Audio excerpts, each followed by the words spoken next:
उनके राज्य में उनका ही अपमान हो रहा है। जो उनके राज्य के पदाधिकारी थे,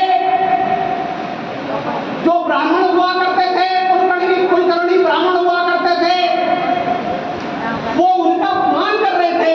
तो उन्होंने सोचा कि मैं एक राजा हूं और राजा होकर जब मेरे पदाधिकारी अपमान करते हैं तो आम जनता का क्या हाल होता होगा। और इसी बात के लिए उन्होंने 26 जुलाई 1902 को हमारे बहुजन समाज के लिए उन्होंने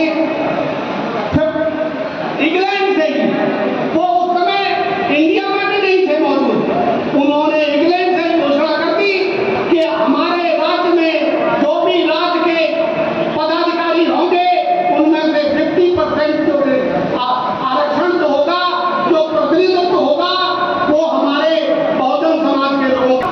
उन्होंने उसी बीच में जो 71 में से 60 ब्राह्मण उनके राज्य के पदाधिकारी हुए, वो 95 के 96 के बाद में उन्होंने उसको घटा के जो है और 1922 तक अपने लोगों की संख्या 85 में से 71 उन्होंने कर दी। तो साथियों, ये हमारे राजा की बात है। अब आप साहूजी महाराज के बारे में और भी बहुत सारे लोग आपको बहुत सारी बातें बताएंगे, लेकिन मैं आपको इतना बात बताना चाहता हूं कि मैं आपको गोलवलकर के बारे में एक बात बताना चाहता हूं।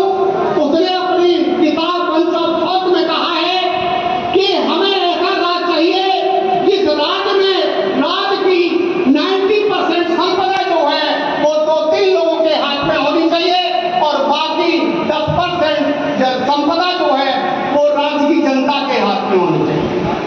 साथियों, यही काम आज इस देश की सरकार कर रही है। यही